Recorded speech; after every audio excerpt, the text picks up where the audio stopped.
প্রিয় বন্ধুগণ, আপনারা যেখানে এসেছেন পার্থিব কোনো স্বার্থ আছে?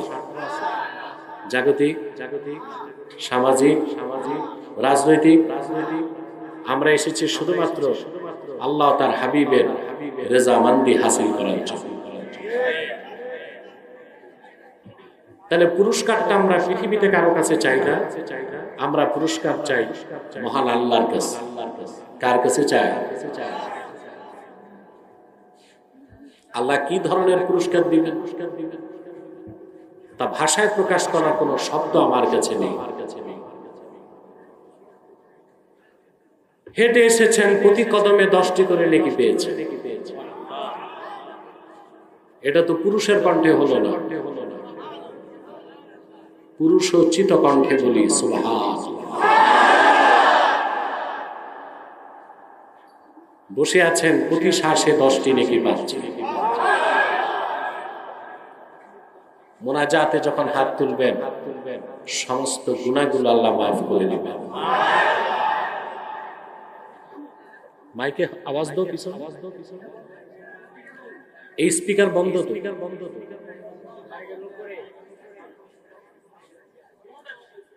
সম্মানিত সুধী,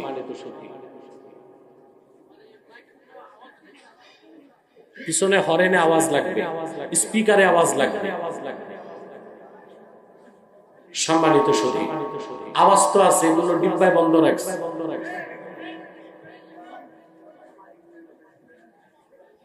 তাহলে তো টাকা পুরা পাবা না, সেটিং করো ঠিক মতো। পিছনে হর্ন বাজতেছে। প্রিয় সুধী, আমরা যখন মুনাজাত করব, আল্লাহ তাআলা গুনাহগুলোকে মাফ করে দেন।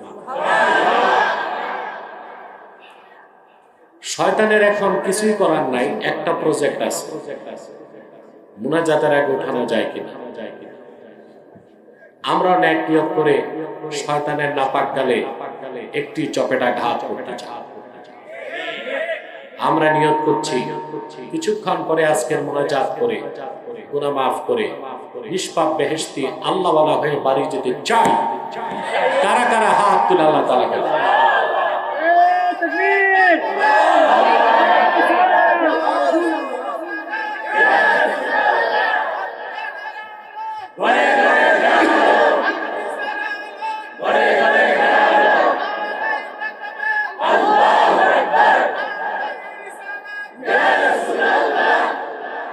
আল্লাহ কবুল করুন। বন্ধুগণ, সূরা আল মায়েদা থেকে আমি একটি আয়াত তেলাওয়াত করেছি। বলুন তো কোন সূরা? 55 নম্বর আয়াত। আমরা এই আয়াতকে কেন্দ্র করে কিছু কথা শুনি। আসুন আমার সঙ্গে আপনারা তেলাওয়াত করুন, যেন প্রতিটি শব্দের, প্রতিটি অক্ষরের নূরকে আল্লাহ তাআলা আমাদের সিনায় বিকশিত করে দেন। বলেন আল্লাহুম্মা আমিন। আউযু বিল্লাহি মিনাশ শাইতানির রাজীম। বিসমিল্লাহির রাহমানির রাহিম। إنما وليكم الله ورسوله والذين آمنوا الذين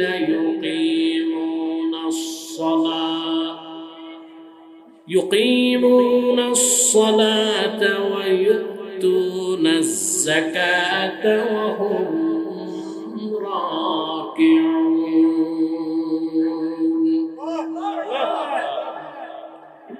আল্লাহ তাআলা বলেন, ইন্নামা ওয়ালিয়ুকুমুল্লাহু ওয়া রাসূলুহু, নিশ্চয় তোমাদের অভিভাবক হচ্ছেন মহান আল্লাহ এবং আল্লাহর হাবিব নবী রাসূলগণের মাথার তাজ মুহাম্মদ সাল্লাল্লাহু আলাইহি সাল্লাম, তিনিও তোমাদের অভিভাবক। ওয়াল্লাযীনা আমানু, এবং যারা ঈমান এনেছে সেসব ঈমানদারগণ তোমাদের বন্ধু। কেমন ইমানদার? আল্লাযীনা ইউকিমুনাস সালাহ, যারা 5 ওয়াক্ত নামাজ আদায় করে, ওয়া ইউতুনাজ যাকাতা ওয়া হুম রাকিউন, আর নামাজের রুকু অবস্থায় যাকাত আদায় করে। সুবহানাল্লাহ। আল্লাহ তাআলা এখানে ওয়ালি শব্দ ব্যবহার করেছেন, নিজের ক্ষেত্রেও তার হাবিবের ক্ষেত্রে। ওয়ালি শব্দের অর্থ কি? ওয়ালি এর বহুবচন হচ্ছে আউলিয়া। বহুবচন কি? আউলিয়া। কি সমস্যা?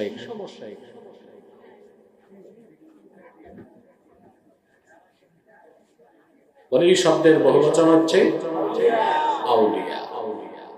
আল্লাহ সুবহানাহু ওয়া তাআলা ওয়ালি শব্দ থেকে কোরআন কারীমে 3টি অর্থ নিয়েছেন।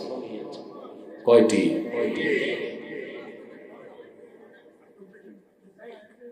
আমরা বাঙালি জানি ওলি শব্দের একটা অর্থ, অর্থাৎ যিনি বুজুর্গ মানুষ, ভালো মানুষ, বিশ্বাস মানুষ, তাকে আমরা মনে করি কি? ওলি। আমরা এই একটা অর্থ জানি, বাকি অর্থগুলো। ওলি শব্দের একটা অর্থ হচ্ছে নাসির, সাহায্যকারী। ওলি শব্দের একটা অর্থ হচ্ছে মুহিব, বন্ধু। ওলি শব্দের একটা অর্থ হচ্ছে গার্ডিয়ান, অভিভাবক। কয়টা অর্থ? যেমন আল্লাহ রাব্বুল আলামিন বলেন, ইন্না ওয়ালিয়াল্লাহুল্লাযী নাযালাল কিতাবা ওয়া হুয়া ইয়াতাওয়াল্লাস সালিহিন। নিশ্চয় আমার ওলি আমার আল্লাহ, যিনি কোরআন নাযিল করেছেন আর আপন নেককার বান্দাদেরকে পৃষ্ঠপোষকতা করে। এখানে ওয়ালি অর্থ নাসির, সাহায্যকারী। আমাদের সাহায্যকারী কে? আল্লাহর চেয়ে বড় সাহায্যকারী আছে? তো ওয়ালি শব্দের একটা অর্থ সাহায্যকারী। ওয়ালি শব্দের আরেকটা, মাইক নিয়ে আসছে, ক্যাম্পাসের মাইক।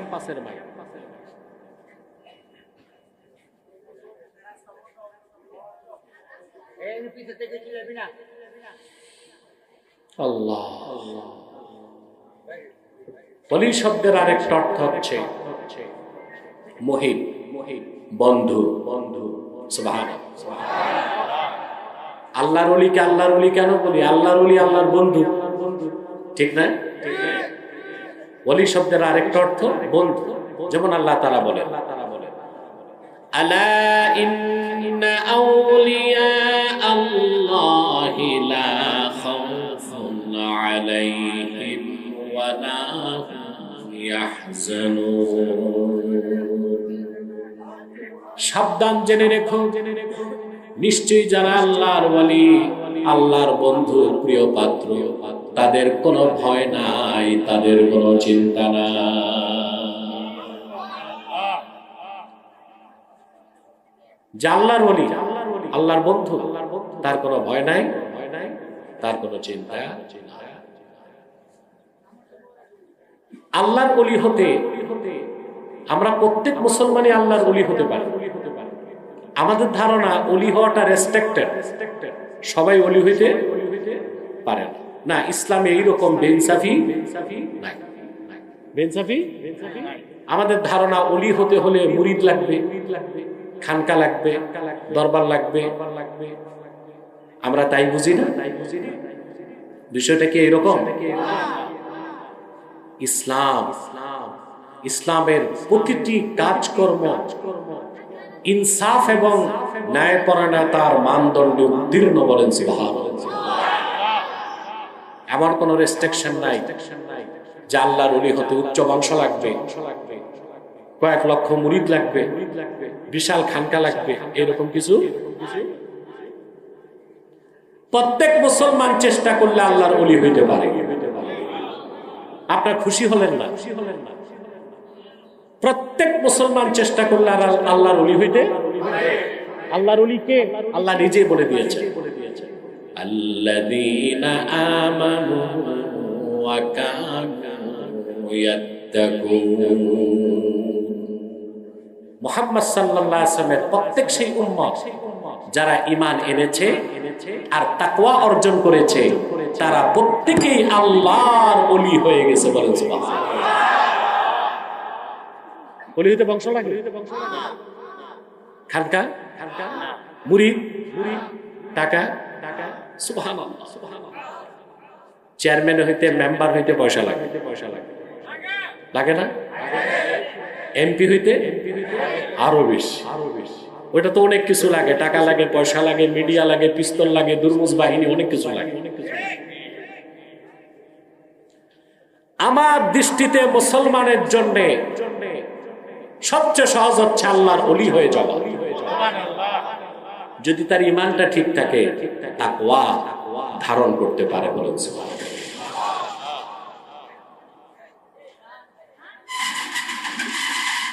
আল্লামা হাফিজ ইবনে কাসির রাহমাতুল্লাহি আলাইহি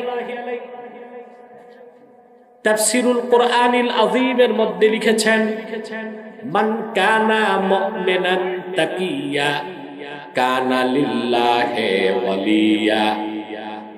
সুবহানাল্লাহ। মান কানা মুমিনান তাকিয়া কানা লিল্লাহি ওয়ালিয়া। আল্লাহর হাবিবের প্রত্যেক উম্মত যার ঈমান আছে, তাকওয়া আছে, সে লোকটাই আল্লাহর ওলির খাতায় তার নাম লিখে ফেললো। বলেন সুবহানাল্লাহ। যার তাকওয়া যত বেশি হবে, ওলি হিসেবে তার দাম তত বাড়বে। বলেন সুবহানাল্লাহ। আপনি দেখেন ইসলামের মধ্যে শ্রেণী বৈষম্য নাই, বংশের কৌলিন্য নাই, কে সম্ভ্রান্ত কে বিত্তবান এর কোন মূল্য আল্লাহর কাছে নাই। আল্লাহর কাছে মূল্যবান হবার মানদণ্ড হচ্ছে ঈমান এবং তাকওয়া। ঈমান এবং কে মনিব কে গোলাম, এগুলো কিচ্ছু নাই। ইসলাম সব সমান, এক কাতার, সব কি এক কাতার। বুখারী শরীফে একটা হাদিস এসেছে, বিশিষ্ট তাবী মারুফ তিনি বর্ণনা করেন, লাকিতু আবা যাররিন বিররাবাযা ওয়া আলাইহি হুল্লাতুন ওয়া আলা গুলামিহি হুল্লা। মারুফ বলেন, আমি রাবাজা নামক জায়গায়, রাবাজা হচ্ছে মদিনাতুল মুনাওয়ারা থেকে একটু দূরে একটা আরবের জায়গা, সেখানে আমি আমার সাক্ষাৎ হলো রাসূলুল্লাহ সাল্লাল্লাহু আলাইহি সাল্লামের জলিলুল কদর সাহাবী আবু যর গিফারির সাথে। এখন আমি দেখলাম আবু যর গিফারির শরীরে যেই রকম পোশাক, ওই একই কোয়ালিটির একই রঙের পোশাক তার গোলামের শরীরে। সুবহানাল্লাহ বলবেন। সামনে সব মানুষ না, পিছেও কিছু আছে। হ্যাঁ, প্রজেক্টর আছে না, এমডিতে দাঁড়ায় আছে, তো আওয়াজ না করলেই তো ভালো হয়। কিন্তু আমার মনে হয় পিছনে একটা প্রজেক্টর রাখা দরকার ছিল, যেহেতু সামনে জায়গা নাই, পিছনে প্রজেক্টর হলে খুব ভালো হতো। সামনে গুলো খেয়াল রাখতে হবে ইনশাআল্লাহ। আমাদের তো ধৈর্য আছে। চিন্তা করেন, মারুর বলেন, আমি দেখলাম রাসূলুল্লাহর সাহাবী আবু যর গিফারির শরীরে যেই রঙের যেই কোয়ালিটির পোশাক, একই রকম পোশাক তার গোলামের শরীরে। আমি তো অবাক হয়ে গেলাম, মনিবের শরীরে যেই রকম পোশাক, গোলামের শরীরে একই রকম পোশাক, এইটা কেন? আবু যর গিফারিকে জিজ্ঞেস করলাম, ভাই কারণটা কি? ভাই তো না, সাহাবী, হুজুর কারণটা কি? আবু যর গিফারি রাদিয়াল্লাহু তাআলা তখন বললেন, ইন্নী সাবাতু রাজুলান ফাআইয়ারতুহু বিউম্মিহি। আমি রাসূলুল্লাহর আরেকজন সাহাবীকে খোঁটা দিয়েছিলাম। কি দিয়েছিলাম? গালি দিয়েছিলাম। গালিটা কোনো অশ্লীল গালি না, আমি তার মাকে নিয়ে খোঁটা দিয়েছি। এটা আবার হাদিসের ব্যাখ্যা আসছে হযরত বেলালকে। হযরত বেলাল কালো ছিলেন, আবু যর গিফারি একদিন হযরত বেলালকে বলেছেন, ইয়া ইবনা সাউদা, ইয়া ইবনা সাউদা, হে কালো মহিলার ছেলে। বাস এতটুকুই গালি, কোনো খারাপ কথা না। রাসূলুল্লাহ সাল্লাল্লাহু আলাইহি ওয়াসাল্লাম এই কথা শুনে আমাকে ধমক দিয়ে বললেন, আবু যর, ইন্নাকা ইমরুন ফীকা জাহিলিয়া আইয়ারতাহু বিউম্মিহি। বেলাল, তুমি তো মুসলমান, ঈমান আনছো, কিন্তু জাহিলি যুগের খাসলত তো তোমার মধ্যে রয়ে গেছে। তুমি তার মাকে নিয়ে তারে খোঁটা দিলা। সুবহানাল্লাহ বলবেন। আল্লাহর হাবিব বললেন, ইখওয়ানুকুম খাওয়ালুকুম জাআলাহুমুল্লাহু তাহতা আইদিকুম। তোমাদের দাস দাসী, তোমাদের গোলাম, তোমাদের অধীনস্থ চাকর বাকররা তোমাদের ভাই। আহারে সুবহানাল্লাহ বলবেন।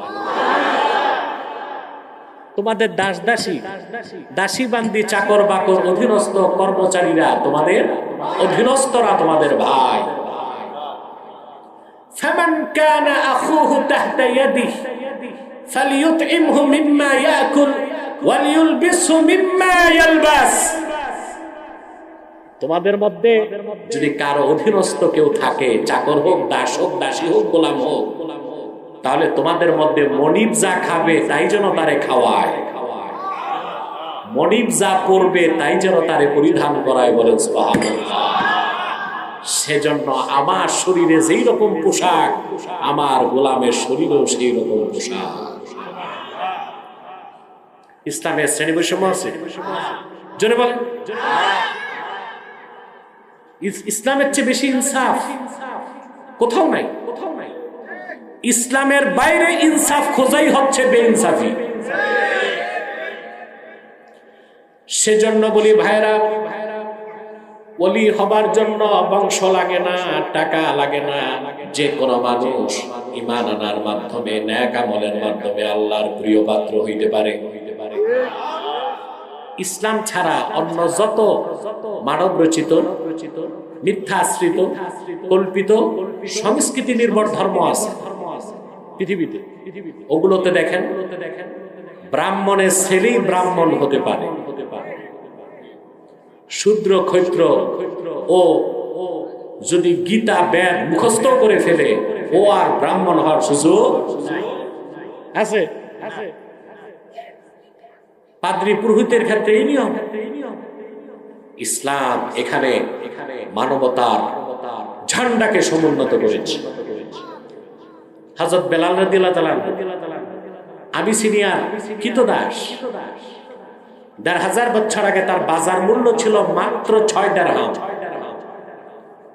ঈমান আর তাকওয়ার বলে হযরত বেলালের মর্যাদা কোথায় চলে গেছে? সহিহ আল বুখারীতে এসেছে, হযরতে ওমর রাদিয়াল্লাহু তাআলা আনহুর মতো মানুষ একদিন বললেন, আবু বকরিন সাইয়্যিদুনা ফাআতাকা সাইয়্যিদানা। হযরত ওমরের মতো মানুষ বলেছেন, আমাদের একজন নেতার নাম আবু বকর, আর তিনি আজাদ করেছেন আরেকজন নেতা, তার নাম বেলাল। কুরাইশ বংশের শ্রেষ্ঠ সন্তানদের একজন, অর্ধেক পৃথিবীর শাসক, ধুলার তখতে বসে যিনি সারা দুনিয়া শাসন করলেন, হযরত ওমর খলিফাতুল মুসলিমিন, হযরত বেলালের মতো একজন আবিসিনিয়ার কাফরি গোলামকে নেতা বলে স্বীকৃতি দিলেন। এটা ছিল ঈমান আর তাকওয়ার বৈশিষ্ট্য। বলেন সুবহানাল্লাহ। মোট কথা, আমরা প্রত্যেকে আল্লাহর ওলি হইতে পারি। এর জন্য মুরিদ, খানকা, বংশ চেষ্টা করব ইনশাআল্লাহ। ওলি শব্দের কয়টা অর্থ? একটা অর্থ সাহায্য করে, আরেকটা অর্থ বন্ধু। ওলি শব্দের তৃতীয় অর্থ হচ্ছে অভিভাবক। সুবহানাল্লাহ। যেমন আল্লাহ তাআলা বলেন, আল্লাহু ওয়ালিয়ুল্লাযীনা আমানু ইউখরিজুহুম মিনাজ যুলুমাতি ইলান নূর। আল্লাহ রাব্বুল আলামিন হচ্ছেন মুমিনদের ওলি, অভিভাবক। সুবহানাল্লাহ। তিনি মুমিনদেরকে, ঈমানদারদেরকে অন্ধকার সমূহের ভিতর থেকে একটি মাত্র নূর, একটি মাত্র আলো ইসলামের দিকে টেনে আনে। আমরা মোটামুটি ওলি শব্দের কয়টা অর্থ পেলাম? ওলি শব্দের অর্থ সাহায্যকারী, ওলি শব্দের অর্থ হচ্ছে বন্ধু, ওলি শব্দের অর্থ হচ্ছে অভিভাবক। এখন এখানে আল্লাহ তাআলা ওলি শব্দ ব্যবহার করছেন নিজের ক্ষেত্রে, তার হাবিবের ক্ষেত্রে, আবার উম্মতের মুমিনদের ক্ষেত্রে। অর্থ কোথায় কি হবে? আমার কথা বুঝতেছেন নিশ্চয়?